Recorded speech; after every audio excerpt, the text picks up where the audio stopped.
Nanny of the Maroons. Darkness. Chains. The cries of the enslaved echo through the night, carried by the winds across the Caribbean. From this darkness, a flame is born. A flame that will one day burn brighter than empires, stronger than armies, fiercer than the chains meant to bind it. Her name was Nanny. She was not born into power. She was not granted titles, or wealth, or the blessings of fortune. She was born into captivity. Into pain. Into a world where she was considered nothing more than property. But within her burned something no master could ever own, the unbreakable spirit of freedom. Nanny's story begins far from the shores of Jamaica. Around 1686, in the rich lands of West Africa, among the proud Ashanti people, she was born. The Ashanti were known for their strength, their kingdoms, their traditions of resistance. They were warriors, builders, and storytellers. They believed in the power of ancestors, in spirits that guided the living, in courage that flowed through the blood. As a child, Nanny would have seen her people dance around the fire, heard the drums echo into the night, learned the stories of heroes and heroines of her land. Her mother's embrace, her father's guidance, her brothers and sisters, all of it formed the roots of her identity. But the European slave trade was a storm devouring Africa. Raids tore families apart. Villages were burned.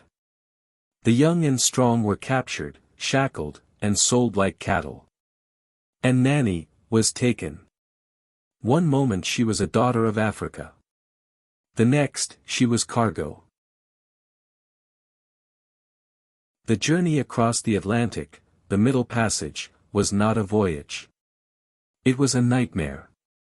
Chained in the bowels of a ship, hundreds of men and women lay in filth and darkness.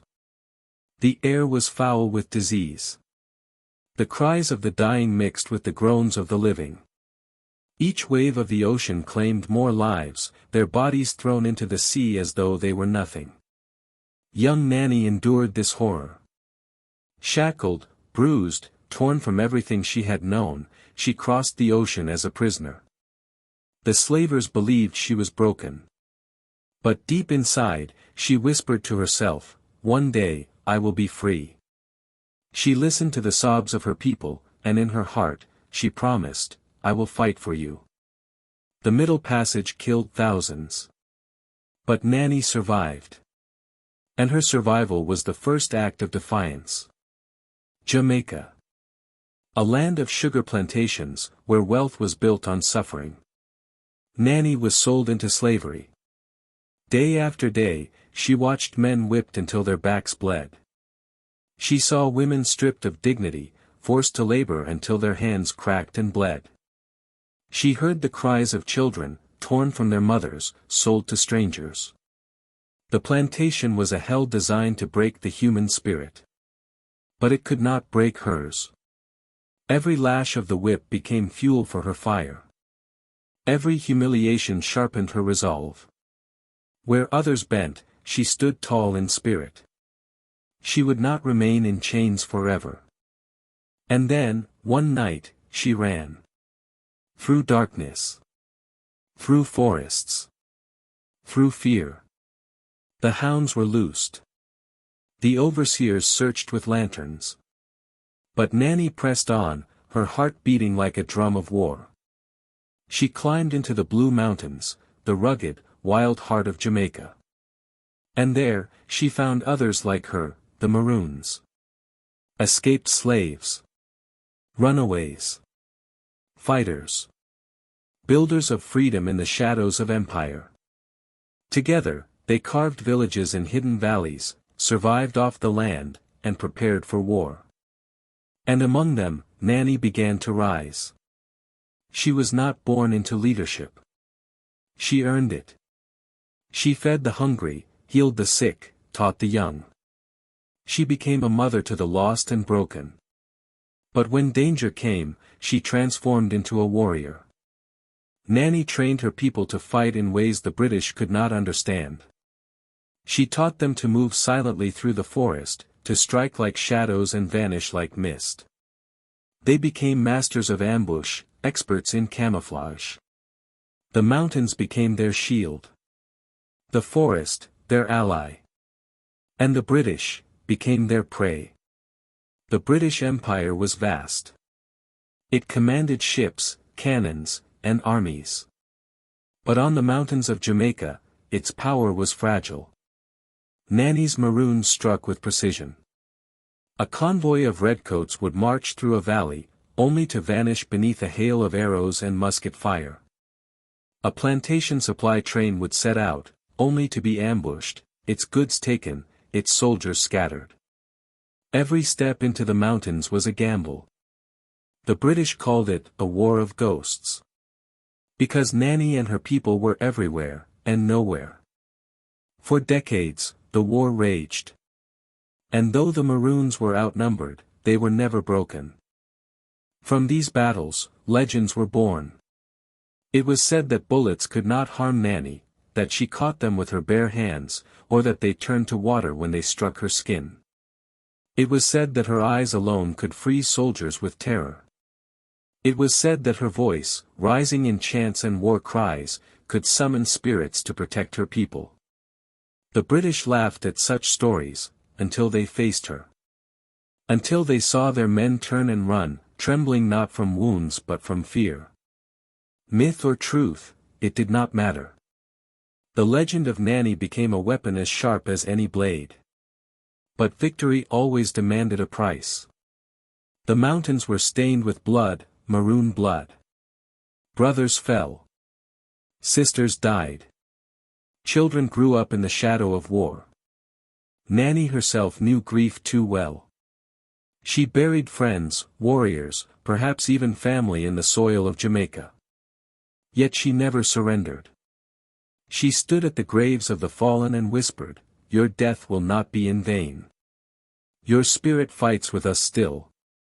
And with every loss, her resolve only hardened.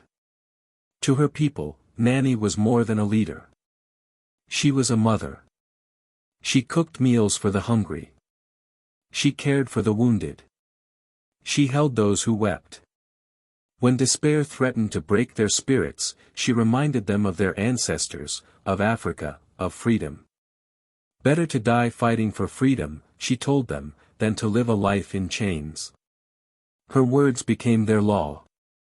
Her spirit, their shield. By the 1730s, the British had tried everything: armies, spies, fire, blood. Yet still the Maroons resisted. Finally, the empire was forced to bow.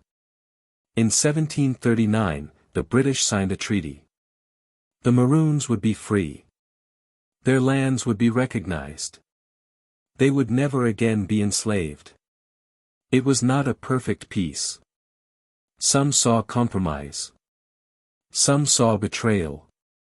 But one truth was undeniable: Nanny and her people had won what few ever had: freedom carved from the jaws of empire.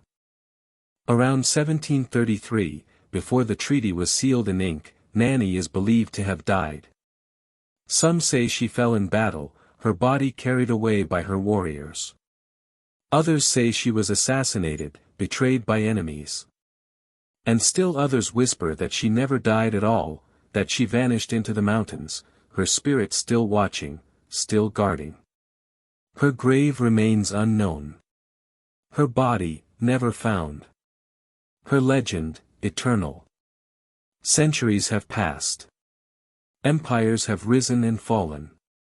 But in Jamaica, Nanny's name is alive. She is honored as a national hero. Her face is printed on the $500 bill. Statues stand in her memory. Songs are sung in her honor. To her people, she is not just a figure of history. She is the mother of freedom.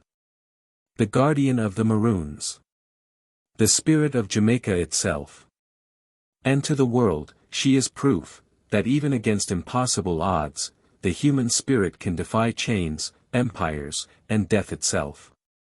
They say bullets could not kill her. They say her gaze struck fear into soldiers. They say her voice could move mountains. But the greatest truth of all is this: Nanny of the Maroons became more than flesh and blood. She became an idea. And ideas do not die. Her story is tragedy and triumph. Her life, a battle and a beacon. Her spirit, unbreakable. Nanny of the Maroons. The woman who rose from chains. The mother who gave freedom to her people. The legend who became eternal.